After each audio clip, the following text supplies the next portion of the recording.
काय साकडं घातलंय?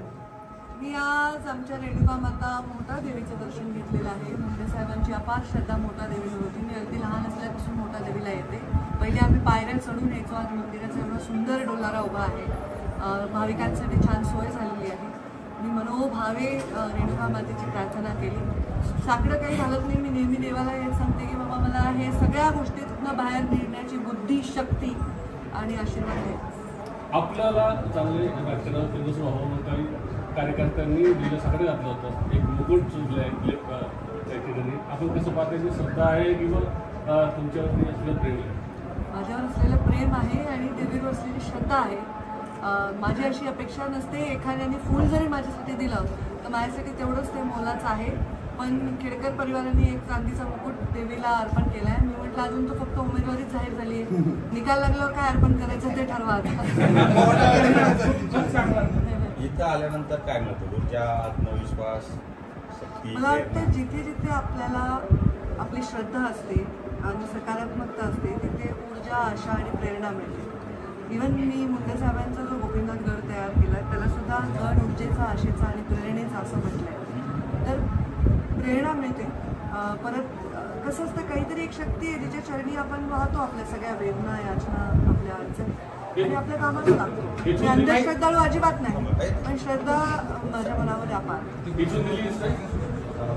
मला तर नेहमीच दिसतं उमेदवार कुणी असो मला दिल्ली दाखवावंच लागतं ना. काही मुंडे साहेब नेहमी भगवानगडावर यायचे आणि आपल्या राजकीय कारकिर्दीत सुरुवात करायची दर्शन घेऊन. तर मुंडे साहेब म्हणायचे मला गडावरून दिल्ली दिसते. तुम्हाला आता नेमकं भगवानगडावरून काय दिसणार? मी कोणी उमेदवार असेल, प्रीतम ते उमेदवार असतील तरी मला दिल्लीत दाखवावीच लागणार होती. त्यामुळे माझ्यावर जबाबदारी तशी आहे साहेबांच्या पश्चात. त्यामुळे मला जे साहेबांना दिसत होतं कदाचित ते दिसत राहावं अशी रेणुका मातेला प्रार्थना करते. शेवटचा एक प्रश्न आहे. शेवटचा ताई, आता तुम्ही दिल्लीत चाललाय, प्रीतम ताई तिथं राहणार आहे. तर कुठेतरी मावशी म्हणून तुम्ही म्हणता की पातळीचा उल्लेख होतो. कुठे इथे आमदारकीचं काही भविष्यात होऊ शकतं काही प्रीतम ताई पुनर्वसन म्हणून? हे पहा, या प्रश्नाचं उत्तर देण्याची आता आवश्यकता नाही. आणि माझे शेजारी बिचारे पातळीचे आमदार बसलेले आहेत. त्यांचे टेन्शन तुम्ही वाढवायचं कारण नाही. त्यामुळे पुनर्वसन हा विषय कोणाचा असतो जो कुठल्या तरी गोष्टीने ग्रस्त असतो. आम्ही कुठल्या ग्रस्त नाही. प्रीतमताई राजकारणात आल्या कारण मुंडे साहेबांच्या निवडणुकीनंतर 17 दिवसातच त्या मुंडे साहेबांचं निधन झालं. लोकांची भावना अशी होती की मुंडे साहेबांना आम्ही मत दिले, आम्हाला मुंडे परिवारच पाहिजे. मला उभं राहण्याचा आग्रह होता पण तेव्हा मला राज्यात राहणं अपरिहार्य होतं. त्यामुळे मी प्रीतमताईंना राजकारणात आलं. माझ्यापेक्षा मी जे करू नाही शकले त्याहीपेक्षा सुंदर काम प्रीतमताईंनी केलं. मी पराक्रम करू शकते पण ज्या बारीक बारीक गोष्टी असतात त्या प्रीतमताई खूप चांगल्या करत होत्या. त्यामुळं त्यांच्या जागी मला उमेदवारी दिली आहे तर हा माझाच सन्मान आहे असं मला वाटतं. कार्यकर्त्यांचं म्हणणं आहे. लास्ट प्रश्न होता ना रे? पातळीतून अनेक कार्यकर्त्यांचं म्हणणं आहे की प्रीतम ताईचं पुनर्वसन पातळीत करा.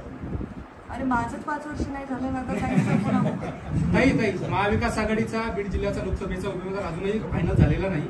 तुम्ही कसं पाहता याच्याकडे? तुम्हाला कुणाचं आव्हान असेल बीड जिल्ह्यात? मला अफवांचं, कारस्थानांचं, खोट्या विषयांचं आव्हान असेल. व्यक्ती समोरचा आहे तो काही माझा शत्रू नाही. बिचारा तो जो कोणी असेल, तो कोणत्याही पक्षातून उभारला असेल तर तो काही माझा शत्रू नाही. तो निवडणुकीत एका विचारांवर लढतो. तर मला त्यांचं कधीच आव्हान नसणार. मला आव्हान असेल की जे बुद्धिभेद होईल त्याचं आव्हान असेल. बाकी काय. थँक्यू.